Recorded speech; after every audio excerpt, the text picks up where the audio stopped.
Welcome back to this part of the episode. Thanks for listening to the Gunpowder, Propane and Jesus podcast. Let's light it up.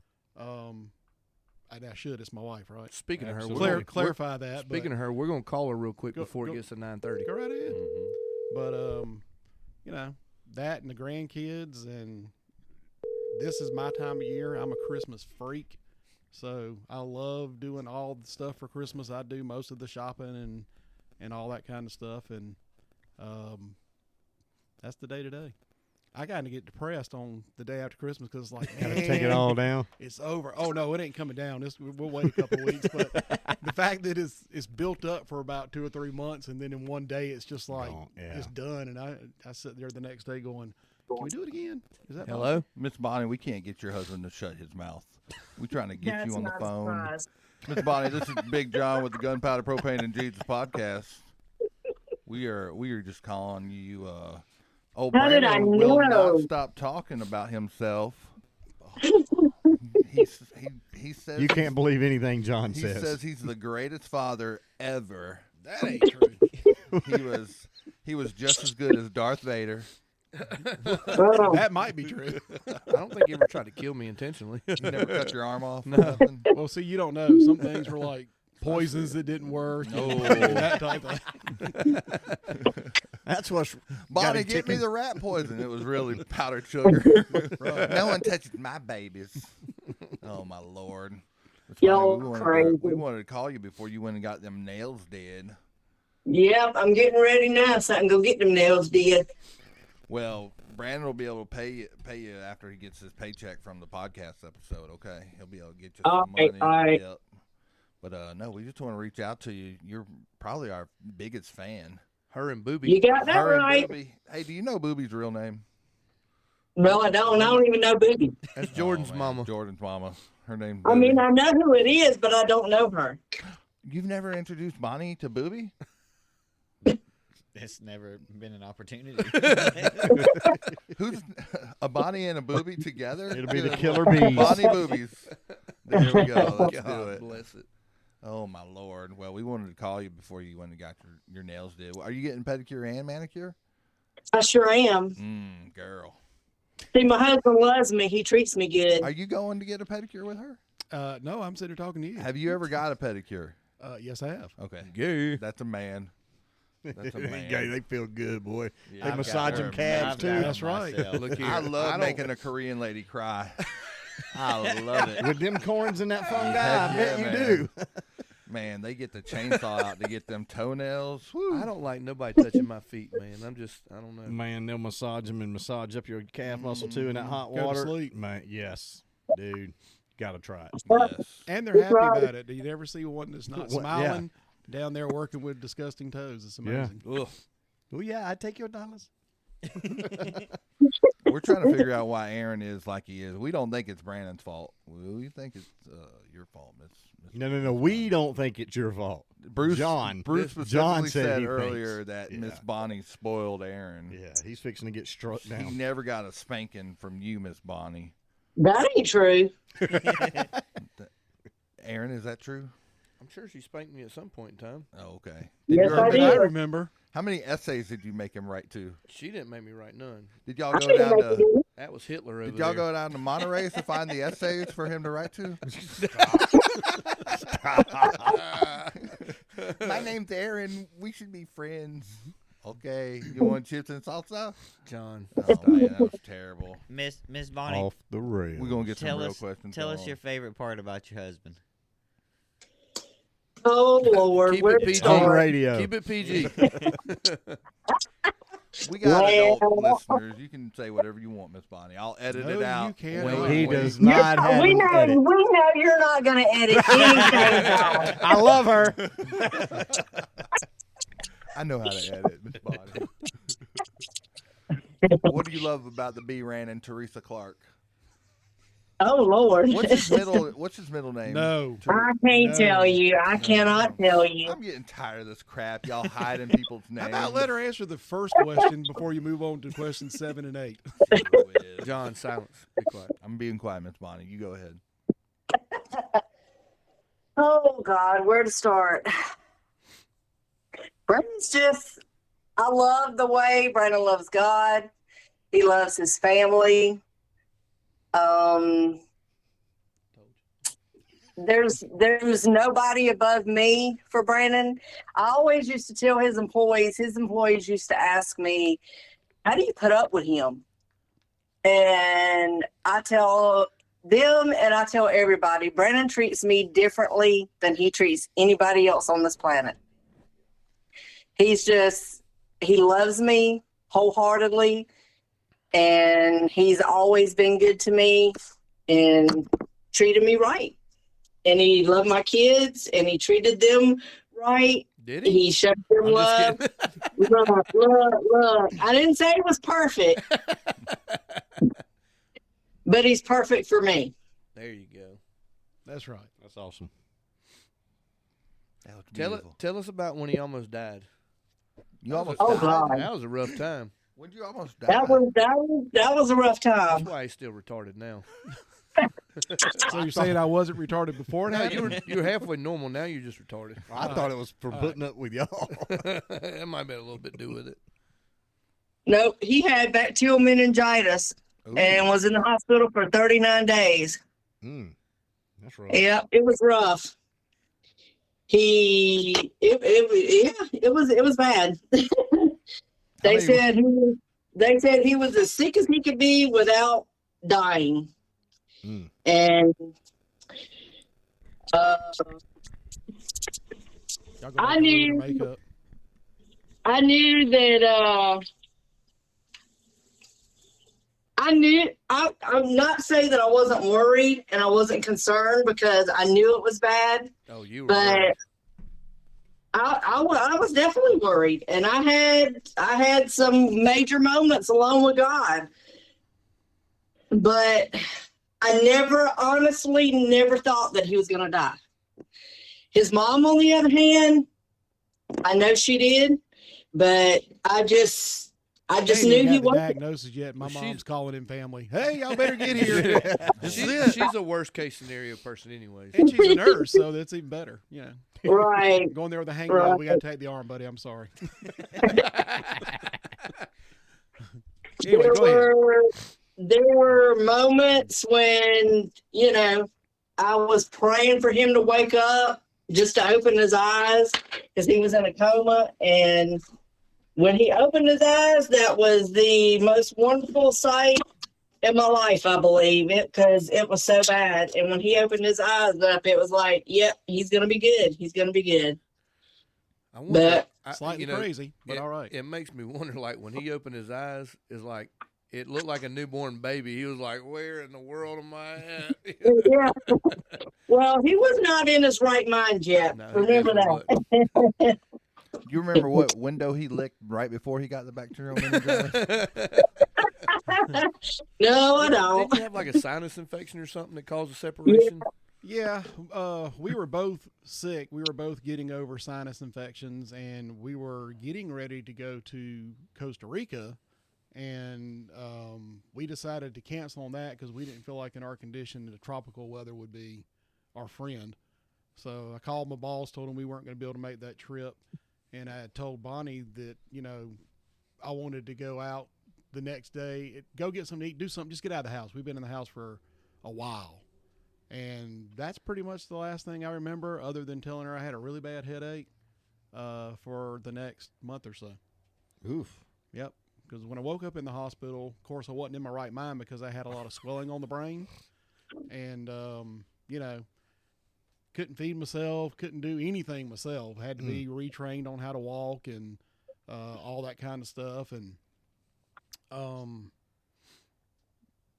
of my eyes was like, because of the swelling, it was like forced over in here, so I couldn't even hardly see. Wow. But, yeah, I had some pretty entertaining moments while I was in the hospital.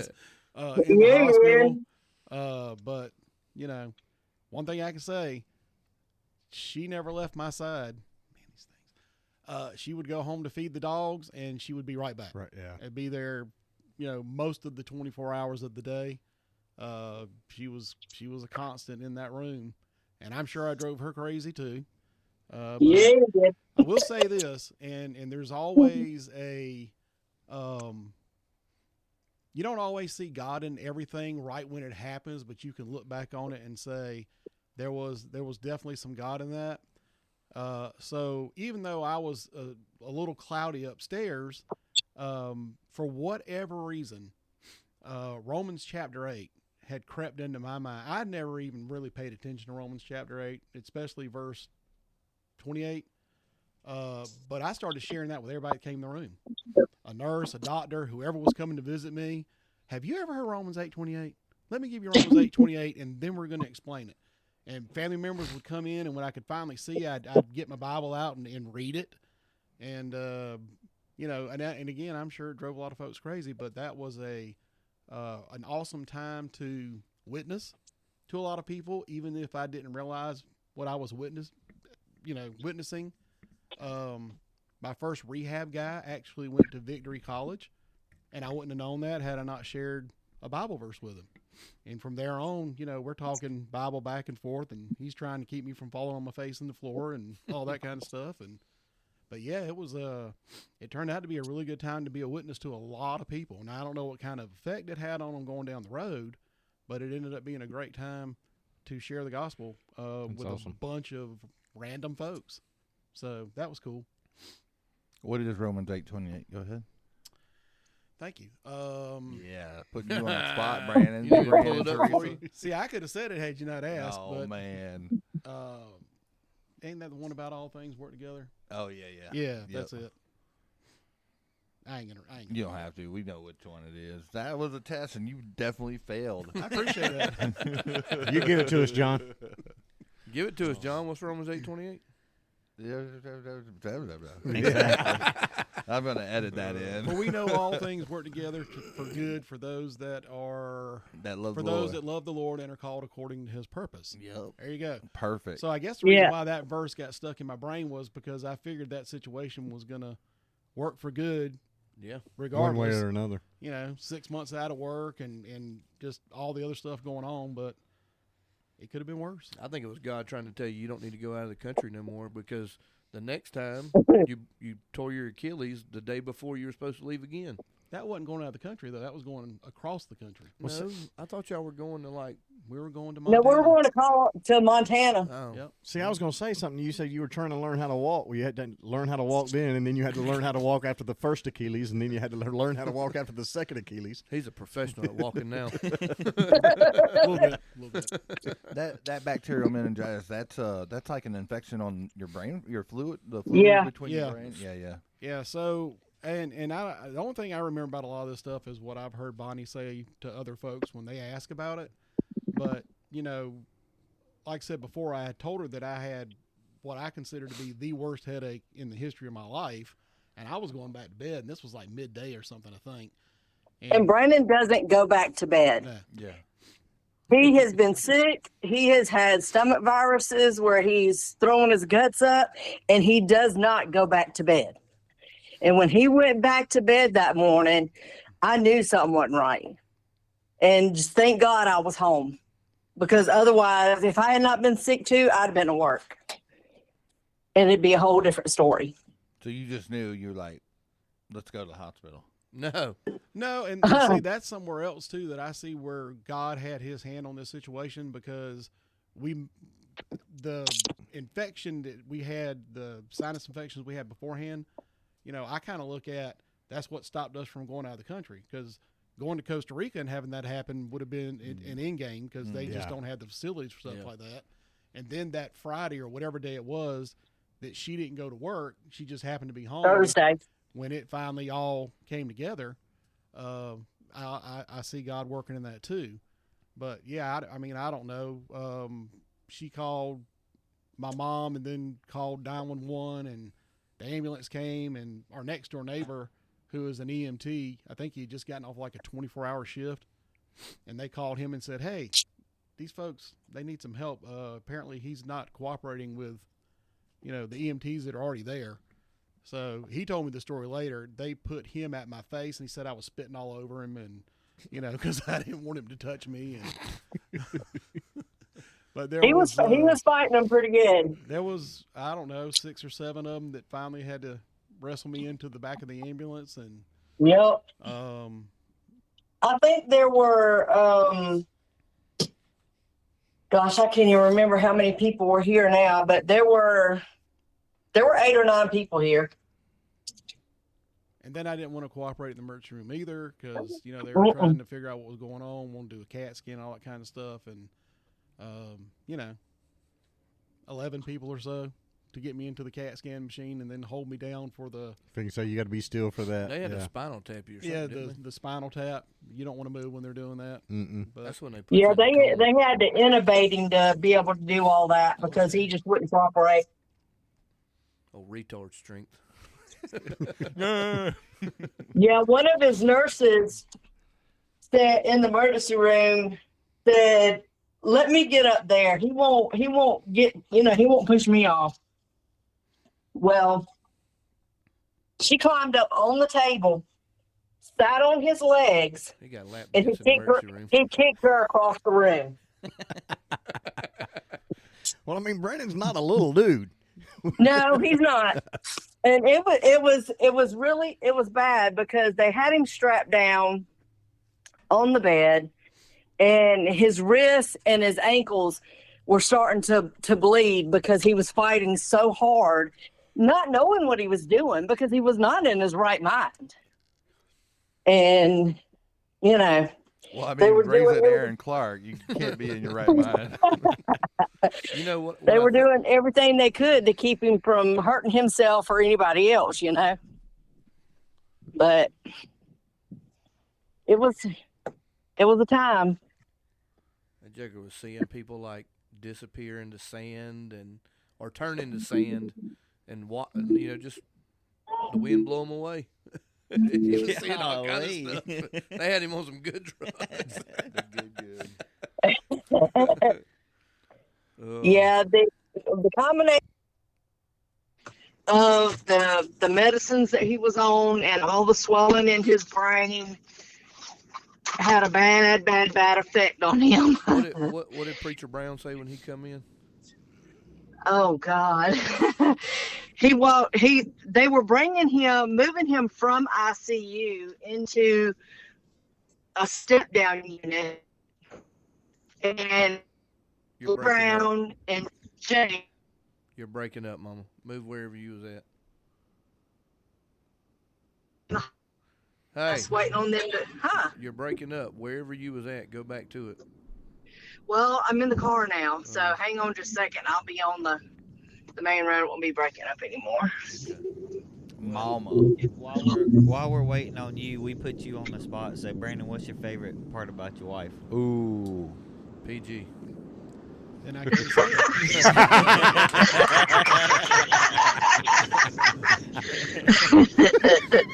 Where's your favorite place to kiss? No. Oh, hey. Off the rails. Thank you. Yeah, see? favorite part about my wife is, and again, the list is long, so it's kind of hard to just narrow it down to one thing, but Bonnie is one of the most compassionate people on the planet. If you're ever trying to find somebody's gift, hers is extremely evident if you just spend any amount of time with her whatsoever. And I think that compassion has allowed her to put up with a lot of junk from me, because it hadn't always been a perfect ride, an easy ride, even though she's sitting there talking all these wonderful things about me. You know, every couple has their issues, right? Yeah. But yeah, I'd say the level of compassion that she has, the level of love that she has for me is something I've never experienced before on any level with anybody else. So, and she cooks good, so that's a bonus.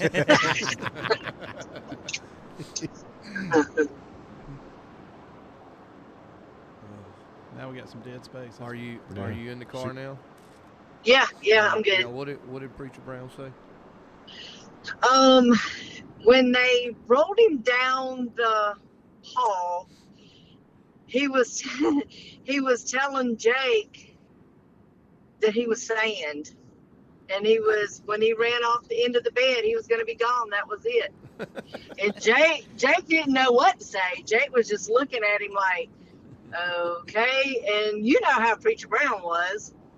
And they get him into the bedroom, and they tell us to wait till they got him situated. Well, Larry Brown wasn't waiting. He just busted on in there. He went on in there with him.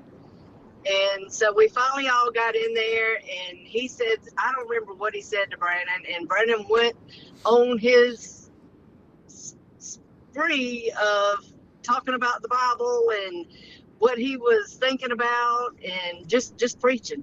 And Larry Brown was just sitting there looking at him like, are you ever going to shut up? And so finally he says, he's just talking.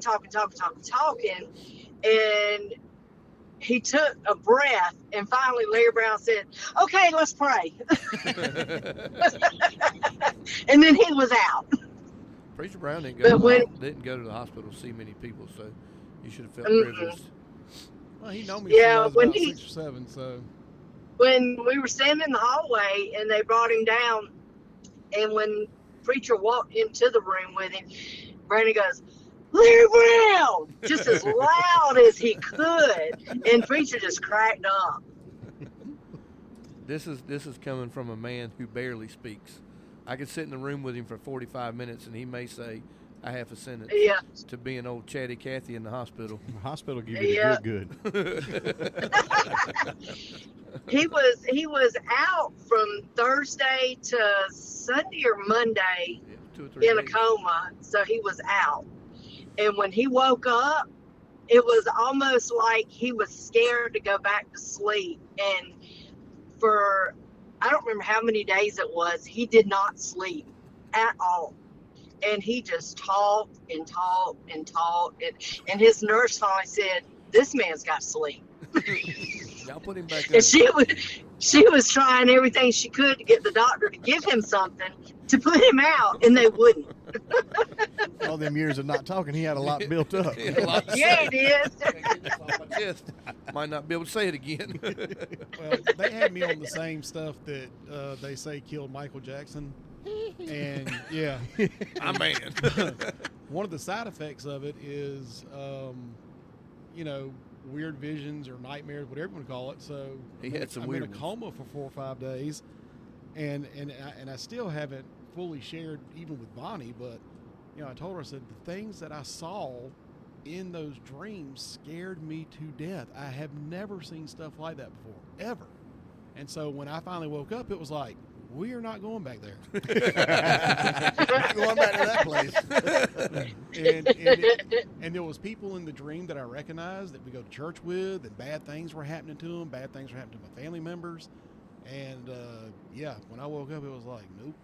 I don't care what y'all do, but I'm going to be right here. And the more I talked, the more I stayed awake, right? Right. So, yeah, talked a lot. He didn't shut up. His mom, if I left the hospital, his mom was there with him. He was not left alone ever, the whole time he was in there. But I know, like, the first and second time that I left, well, after he woke up, and I left, I went straight home, fed my dog, took a shower, changed clothes, and straight back. And, like, the first time, as soon as I walked in the door at home, she called me. Bonnie, can you please talk to Brannon on the phone and tell him that you're okay? I said, okay. So I get on the phone with him, and he, when are you coming back? I'll be back. I just got to take a shower, baby. I'll be back. Okay. You really coming back? Please. And he'd be like, why'd you do it? Why did you do that? I'm like, do what, baby? Why did you kill yourself? He thought, in his mind, everybody was trying to kill themselves or had killed themselves. And it was really freaking him out. And I had to just talk him through stuff like that. And it was, some of the stuff was comical. Some of it was funny.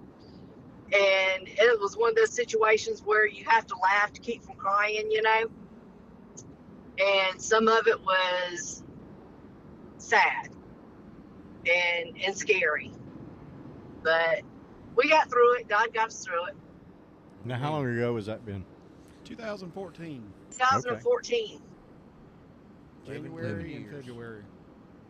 Yep. Yeah. Had to be February, right? Or was it end of January? It was right at the end of January and end of February. And then I didn't It was go back to work till, January like, June. 8th. I think January the 8th or I think the 8th is when he went into the hospital. One of the good things that came out of it was, when I got home, as time progressed, if I ever messed something up and Bonnie would say something to me, I'd say, "Look, I've had a brain injury."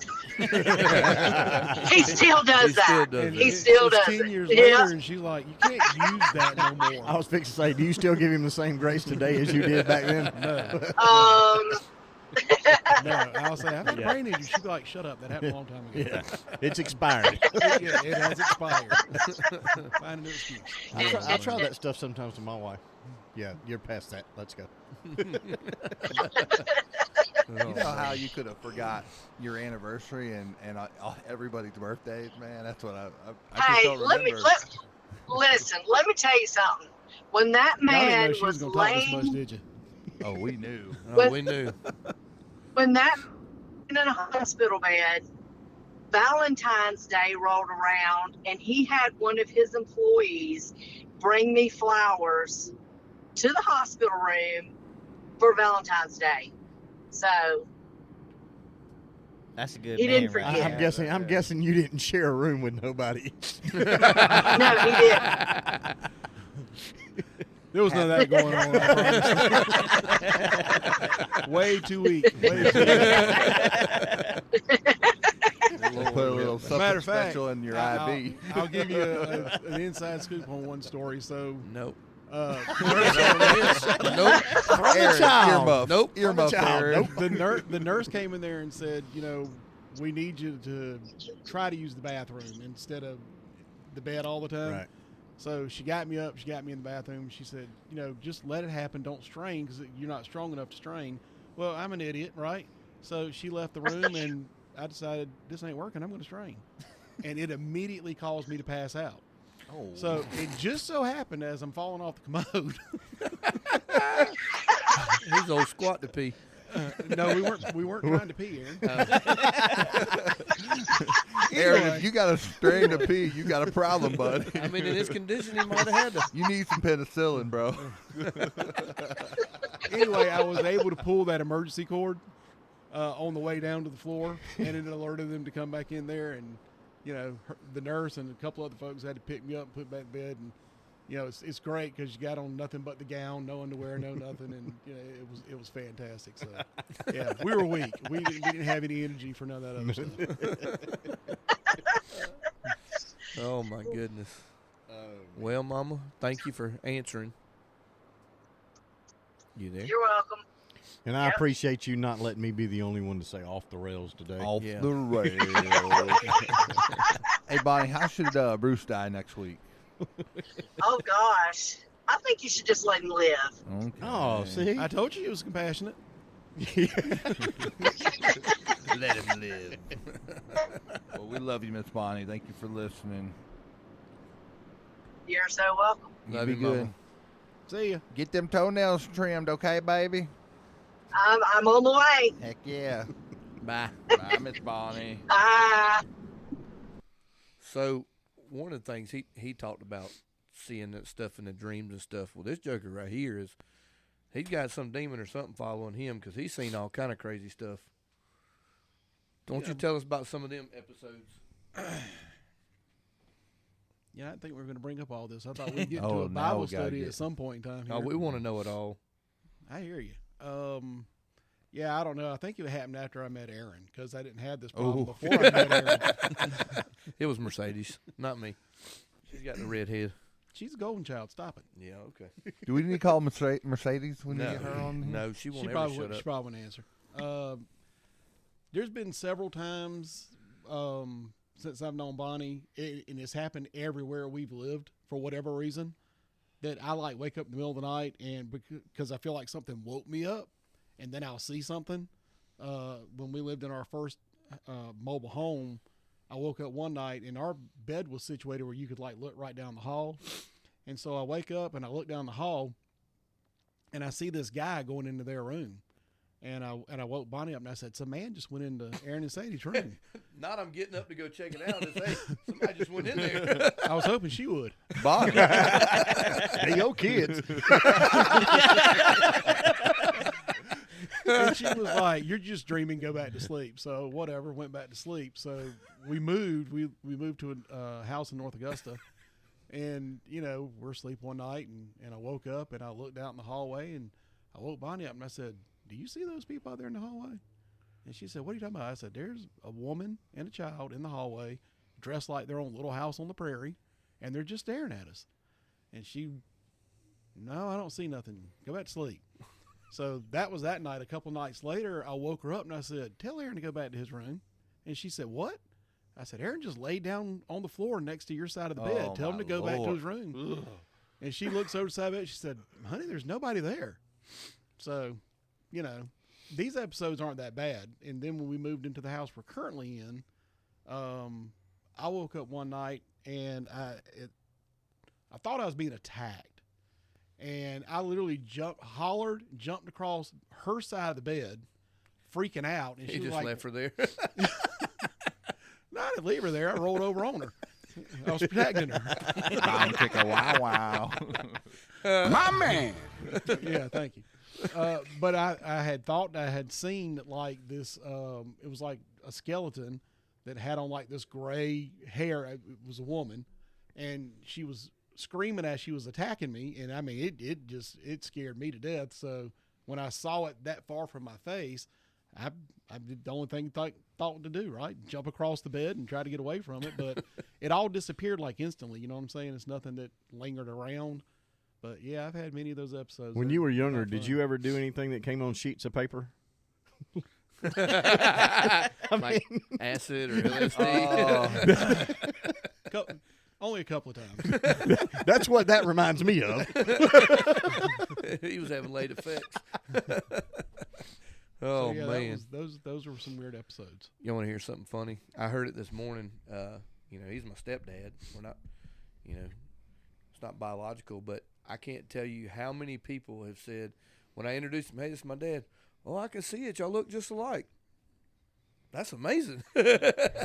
I guess when you hang around somebody so long. Well, I mean, if you think about it, look at your hairline, your forehead, your nose is similar, your cheeks. Y'all do look a lot alike. Yeah. But beard, mustache. we're only 11 years apart. Yeah. Old boy started young. Yeah, so Maybe this was his plan to raise you better. He's like, I was trying to get everything done so I could focus on my career. He found him a sugar mama. You was just baggage. Lord. Leave him behind. I'll come back in about 8 years.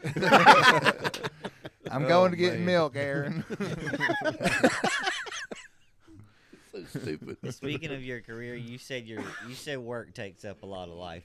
Tell us about what you do for work for those of us that don't know. All right, so I am a branch manager for a company called ABC Supply, which stands for American Builders and Contractors. Been there, fixed to start year 27. I mean, it's managing a business. I've got 16 employees, 16 different personalities, you know, $4 million worth of inventory, 28 acres of property. It's a lot going on. And it's 10-hour days. So it takes up a fair amount of my time, and it can be quite stressful. But one thing I have learned over the last few years at least is when it's time to go home, it's time to go home. Yep. I spent a lot of years killing myself before I was supposed to be there, after I was supposed to be there, you know, doing a lot of things, and it took away time from them and my wife. And, you know, I just made up my mind a few years back that work was not going to be the dominant force. I wanted to spend time with my family. And I didn't want to be stressed out to the point of not being able to be at home when I was at home. So I've learned to leave a lot of stuff there. Like I say, fixed start year 27. I've been a manager for 22 years. I think this will be year 22.